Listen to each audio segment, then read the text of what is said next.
Okey, bismillahirrahmanirrahim. Assalamualaikum warahmatullahi wabarakatuh. Kita teruskan belajar. Cara yang kedua, kita boleh guna portal Google Scholar. Okey, dalam kita nak mencari maklumat secara online. Okey, salah satu laman yang sesuai, kita guna Google Scholar. Ini pelajar pergi ke Google, okey, cuba lihat Google Scholar. Okey, dalam Google Scholar ini ada search kat sini. Pelajar tulislah apa saja yang pelajar nak cari berkaitan dengan kajian yang kita kena buat. Tapi pelajar kena ingat, dalam Google Scholar ni, bahan yang terdapat dalam Google Scholar ni kebanyakannya adalah sumber kedua. Okey, jadi kita boleh gunakan bahan ini sebagai asas dan juga penambahan dalam penulisan kajian kita supaya dia menjadi lebih luas, supaya menjadi lebih menarik. Tetapi kita tak boleh menggunakan hanya satu daripada sumber ini. Okay, guna 100% untuk menghasilkan esei. Sebab itu akan menjadi plagiat. Sebab kita ambil segalanya dalam tu. Tak boleh. Jadi kita hanya baca, ambil maklumat yang penting yang ada kaitan dengan kajian kita. Cuba lihat bagaimana mereka menulis nota hujung, bagaimana mereka, ataupun mereka menggunakan nota kaki, apakah sumber-sumber biografi yang mereka gunakan. Okay, itu semua boleh kita lihat dan adakah ia sesuai dengan kajian yang kita lakukan. Ini mungkin, maka kita daerah Hulu Selangor ni, mungkin dia ada menceritakan tentang latar belakang daerah Hulu Selangor. Jadi kita boleh ambil ini bahagian daripada latar belakang daerah Hulu Selangor itu untuk masukkan dalam esei kita, sebab esei kita berkaitan dengan daerah Hulu Selangor contoh. Okey, jadi kita boleh ambil yang mana yang sesuai, tetapi bukan 100% daripada esei itu kita gunakan dalam kita punya kajian. Itu akan jadi plagiat.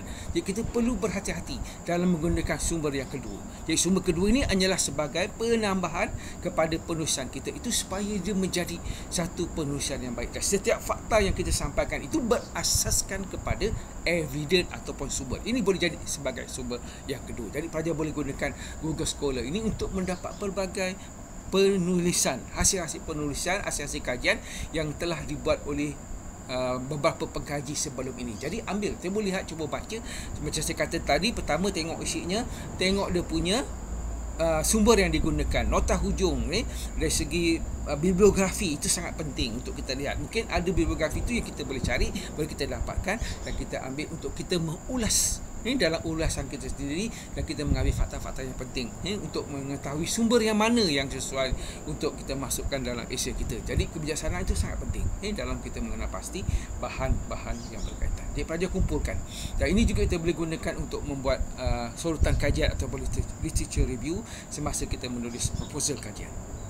Okay, ini contoh-contoh lah History of Malaysian Economy. Kalau kita yang buat tema ekonomi itu, ada banyak perkara berkaitan dengan ekonomi Malaysia yang kamu pelajar boleh gunakan yang sesuai dengan tajuk dan juga tahun kajian kita dan latar belakang tempat kajian yang kita buat itu. Kita boleh melihat kepada contoh-contoh ataupun hasil-hasil penulisan yang telah diberi sebelum ini. Cuba lihat dalam Google Scholar ada banyak maklumat yang pelajar boleh search untuk memperolehi maklumat tersebut. Contoh inilah ini semua ekonomi dan sebagainya. Jadi ada berapa banyak perkara, misalnya pendidikan dan pengajaran mata pelajaran sejarah di sekolah di Malaysia contohnya, di UKM ni panjang boleh lihat karya hidup, riwayat hidup, trend penerbitan penulisan di Malaysia. Okey, yang buat bibliografi itu, yang buat tentang tokoh, mungkin boleh baca tentang ini ke artikel ini untuk melihat perkara-perkara penting berkaitan dengan penulisan tentang tokoh. Ini boleh digunakanlah sebagai kita punya kefahaman kita tentang bagaimana untuk menghasilkan suatu esei yang berkaitan dengan tokoh itu dengan baik. Dan apakah sumber-sumber yang digunakan dalam penulisan itu yang boleh kita jadikan sebagai panduan, sebagai pengukuhan kepada esei yang kita nak tulis. Ini antara perkara-perkara penting lah.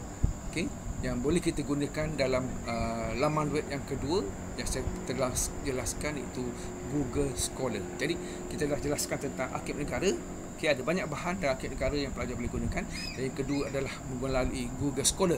Kebanyakannya maklumat yang ada dalam Google Scholar ini adalah sumber kedua, dan kita boleh ambil yang mana yang sesuai sebagai tambahan kepada mengukuhkan penghuraian kita tentang kajian yang kita buat berdasarkan kepada kajian-kajian yang telah dibuat sebelum ini.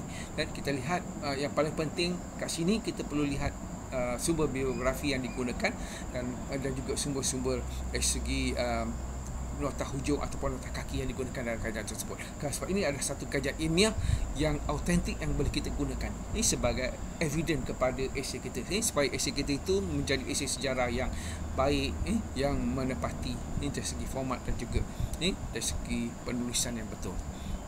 Ini pelajar boleh gunakanlah untuk mendapatkan maklumat.